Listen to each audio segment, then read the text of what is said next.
It's not as if, sinners in hell have then come to their senses and have turned and saying, "Oh God, please now would you forgive me, and I love Christ and I worship Him."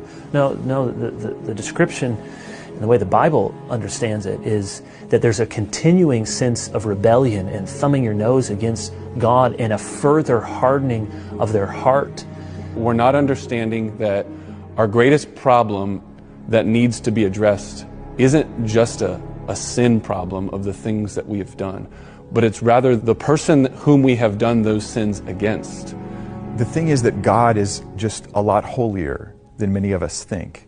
And if God really is holier, then that means sin is worse than many of us actually think. I think the way that the Bible tries to explain that is that, any sin against an infinite God carries infinite consequences. If I pick up a rock and I scratch a rock, I'm guilty of scratching the rock, but I'm not going to face any consequences. If I go to a dump site and I see a trashed car there and I take my key out and I scratch the car, people are going to say, "Hey, what are you doing?" If I go to a used car lot and I scratch a car, right, now I'm a criminal offender, right?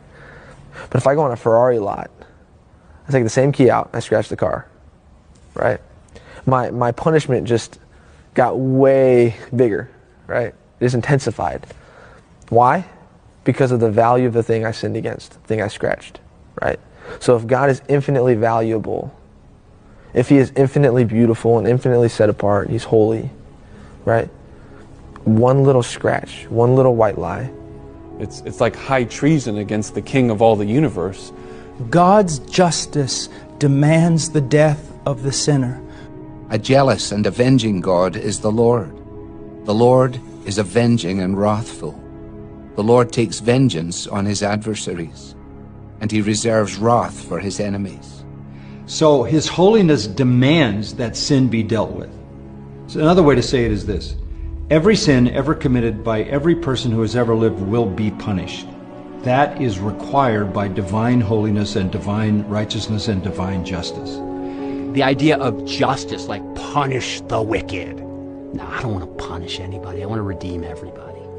It will either be punished everlastingly in the life of the sinner, the impenitent, unbelieving sinner, or that punishment will be borne by Christ. John MacArthur might be right about him. That's not a guy worthy of my worship. I'm just not interested. But first of all, you need to understand something. God's wrath is not like ours. Our wrath is primarily self-centered. It's coercive. It's unrighteous. But God's wrath is pure, and it is the result of His love for that which is right. God's love. How does God even define love? Well, it says in Romans 12 that love must be sincere. Hate what is evil. If you love that which is right, you will hate evil. If you love life, you will hate death. If you love African Americans, you will hate slavery. If you love children, you will hate abortion. If you love Jews, you will hate the Holocaust. Why is it that we reserve the right as fallible human beings to burn with indignation when we see an injustice? And yet we say if God does the same thing, that's somehow morally beneath Him.